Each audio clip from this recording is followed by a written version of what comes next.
Hello guys, welcome to my channel. నేను మీ హేమ. ఈరోజు special ఇసుక పూరిలో చింతకాయల చేపల్స్ అండి. రొటీన్గా మనం చేసుకున్నట్టు చింత పండుతో కాకుండా చింతకాయలతో చేస్తాము. ఇది మా అమ్మమ్మ రెసిపీ.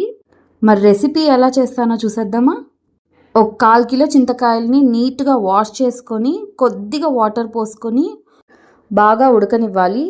ఉడికిందన్నీ మనం చేత్తోనే నలుపుకునే అంత బాగా ఉడికితే సరిపోతుంది. చేత్తో బాగా నలుపుకుని మనం ఫిల్టర్ చేసుకొని రసం తీసి పెట్టేసుకోవడమే. ఈ గింజలు ఉన్నాయి కదా, అప్పట్లో వాళ్ళకి ఇవే స్నాక్స్ అంట. ఈ గింజల్ని అలాగే తినేస్తారు, లేదంటే ఉడకబెట్టుకుని తింటారంట. నిజంగా నేను టేస్ట్ చూశానండి, చాలా బాగున్నాయి. కావాలంటే మీరు ట్రై చేయండి. మా అమ్మ అయితే వంట చేస్తున్నంతసేపు వాళ్ళ పాత కాలం అంతా నెమరేసుకునింది. ఆ చింతకాయ రసంలో మనం కావలసినంత ఉప్పు, కొంచెం పసుపు, చింతకాయ పులుసు కాబట్టి కొంచెం కారం ఎక్కువే పడుతుందండి. మేమైతే ఒక 5-6 టేబుల్ స్పూన్స్ తీసుకున్నాం. మీరు మీ టేస్ట్కి తగ్గట్టు తీసుకోవచ్చు. ఒక 2 స్పూన్ల ధనియాల పొడి, ఇవన్నీ యాడ్ చేసుకొని బాగా కలిపి పెట్టేసుకోవాలండి మిశ్రమం. ఆయిల్ కొద్దిగా హీట్ అయ్యాక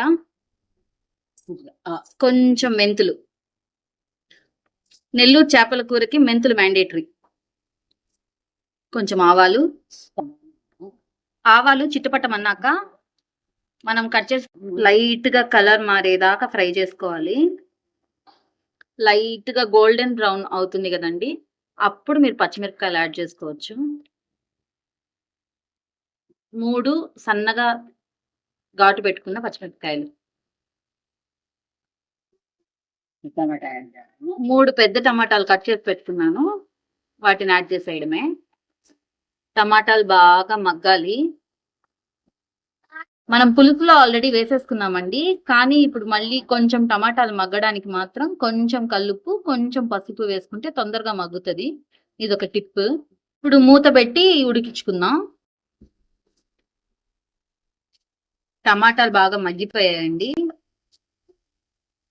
కుదిరితే కొద్దిగా నలుపుకోండి. మేమైతే చాలా వరకు టమాటా ప్యూరీ వేసుకుంటాము. ప్యూరీ వేసుకుంటే ఇలా చెత్త చెత్తగా ఉండదు. ఇప్పుడు వచ్చే టమాటాలన్నీ తొక్క సపరేట్ గా వచ్చేస్తున్నాయి. ఎంత నాటు టమాటాలు తీసుకున్నా ఇట్లా తొక్క తొక్కగా అనిపిస్తుంది.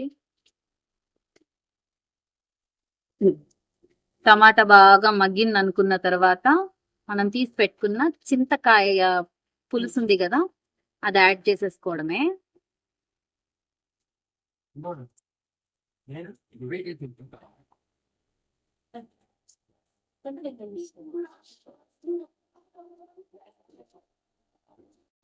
బాగా పులుసుని కలుపుకొని బాగా తెల్లనివ్వాలి. మూత పెట్టి తెల్లనిచ్చుకుందాం.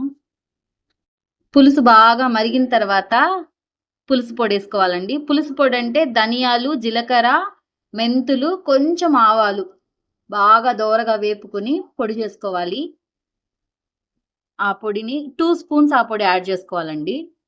నెల్లూరు చేపల పులుసుకి మెయిన్ అదే. బాగా మిక్స్ చేసుకోండి. ఇంకొక తెల్లు వచ్చిన తర్వాత మీరు ఫిష్ యాడ్ చేసేసుకోవడమే. బాగా మరిగేటప్పుడు ఇంకా చేపలు వేసేసుకోవడమే. నేను ఈరోజు ఇసుక పుర్రెల చేపలు తీసుకున్నాను. నెల్లూరు సైడ్ వీటిని ఇసుక పుర్రెలు అంటామండి. మరి మీ సైడ్ ఏమంటారో నాకు కమెంట్ చేయండి. ఇప్పుడు వేసేసుకున్నప్పుడే మనం తిప్పుకోవాలి, ఆ తర్వాత చేప విరిగిపోద్ది కదా.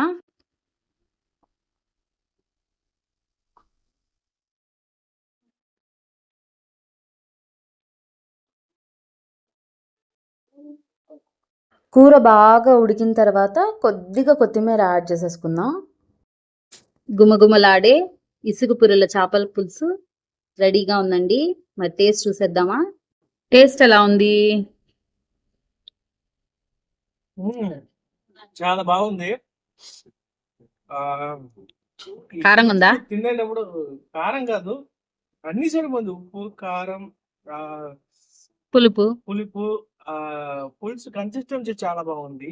టేస్ట్ బాగుంది, అరోమా చాలా బాగుంది అంటారు కదా. తినేటప్పుడు ఒక్క ముద్దనే నాలుగు ఊరుతుంది, అంత బాగుంది. తమిళ్లో చెప్పు. అద్భుతం. తెలుగులో అద్భుతం అంటారు. సూపర్ గా. ఇది కన్నా ఎన్నో సమయాలు పడింది. మీరు నా ఏదో నచ్చాను వేరే లెవెల్. దీన్ని తెలుగులో ఇసుక పురులు అంటారు, మీరేమంటారు? எனக்கு தெரியல தெலுங்குல, பட் தமிழ்ல தெரியல, பட் ஆனா நல்லா இருக்கு.